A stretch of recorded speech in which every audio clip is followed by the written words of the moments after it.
अगला टाइप पढ़ रहे हैं, that is finding the first negative term in an AP. अभी क्या होता है क्वेश्चन एक बार देख लो। मान लो मैंने आपको एपी की दे रखा बेटा 30 से, मैं इस एपी को घटाते जा रहा हूँ 10 से, तो अगला टर्म क्या आएगा 20, अगला टर्म आएगा 10, then 0, then it is going to be -10, -20, -30 and so on. तो इसमें जो क्वेश्चन पूछ रहे हैं, which term is the first negative term, which term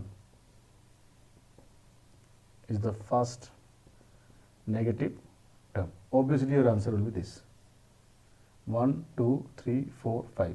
तो हम बोलेंगे बेटा fifth term of the AP is going to be the first negative term. तो इस एपी का फिफ्थ टर्म जो होगा वो फर्स्ट नेगेटिव टर्म होगा ऑब्वियसली।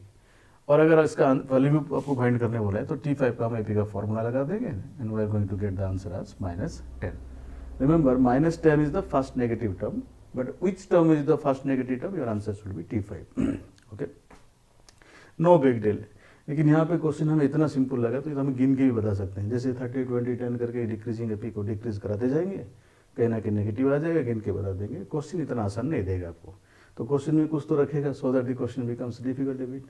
उसको डिफिकल्ट कराने के लिए क्या करेगा, डी का वैल्यू को इंटीग्रल नहीं देगा। ये इंटीग्रल दे सकता है पहला वैल्यू, लेकिन डी का वैल्यू को इंटीग्रल ना दे के फ्रैक्शन से हटा देगा। जैसे कि मैं आपके सामने क्वेश्चन बना रहा हूँ, देखो बेटा मैंने क्वेश्चन बनाया ये।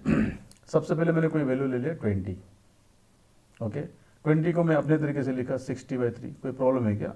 बिल्कुल लिख सकते हैं, क्योंकि 20/3 60/3 is going to be 20 only. Okay, क्योंकि मैंने अपने से एक फ्रैक्शन बनाया 1/3, आप कुछ भी बना सकते हो। मैंने फ्रैक्शन बनाया 1/3, 1/3 का फ्रैक्शन है, इसका मतलब मैं इसको डी कॉमन डिफरेंस को इस प्रकार का सेट कर सकता हूँ जो 1/3 से घट सकते हैं। मेरा चॉइस है, मैं 2/3 से भी घटा सकता हूँ। मान लो मैंने डी का वैल्यू यहाँ पे -1/3 ले लिया। जैसे ही डी का वैल्यू -1/3 ले लिया, ऑब्वियसली बोलो बेटा 60 से 1 घटेगा तो कितना आएगा 59/3 आएगा। अगला टर्म कितना आएगा 58/3, अगला कितना आएगा 57/3 and so on. But question इस प्रकार नहीं देगा, क्वेश्चन इसको मिक्स्ड फ्रैक्शन में कन्वर्ट करके देगा वेर एवर पॉसिबल। तो 60/3 की जगह इसने पुट कर दिया 20, 59/3 को बेटा 3 से काटोगे तो ये 19 आएगा, 19 होल 2/3 ऑब्वियस है। ये अगेन 19 होल 1/3 आएगा, ये तो पूरा कट रहा है बेटा 90 एंड सो ऑन।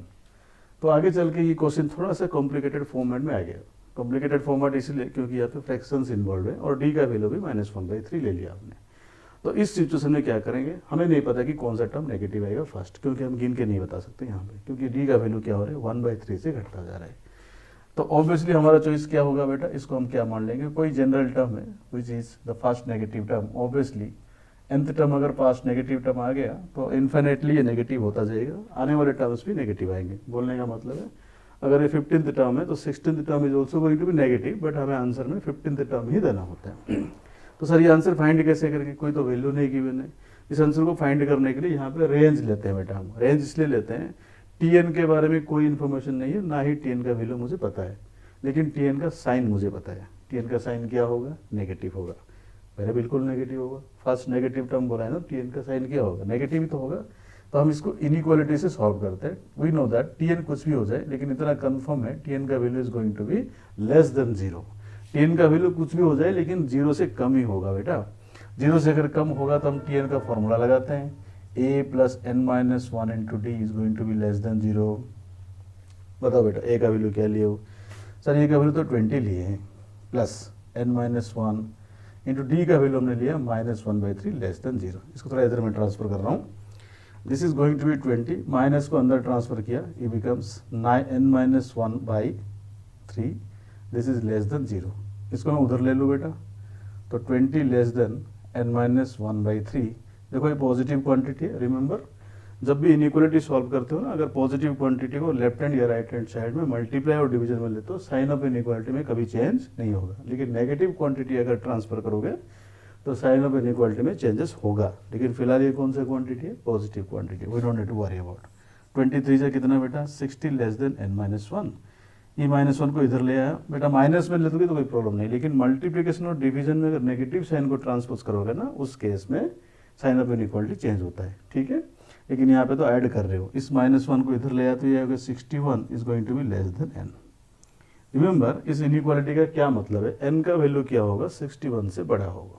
अगर n का वैल्यू 61 है तो व्हाट 61 से ज़्यादा है तो what are the possible values of n? n का क्या क्या पॉसिबल वैल्यूज है? 62, 63, 64, सारे इंटीग्रल और नेचुरल नंबर से होंगे। n can not be fraction, n can not be negative. इसका मतलब n का वैल्यू हम हमेशा नेचुरल नंबर पे ही देंगे। तो बताओ पहला वैल्यू क्या लेंगे n का? 62। तो अगर n का पहला वैल्यू 62 आएगा, what is the admissible values for of n? For पहला वैल्यू क्या होना चाहिए? t62 होना चाहिए।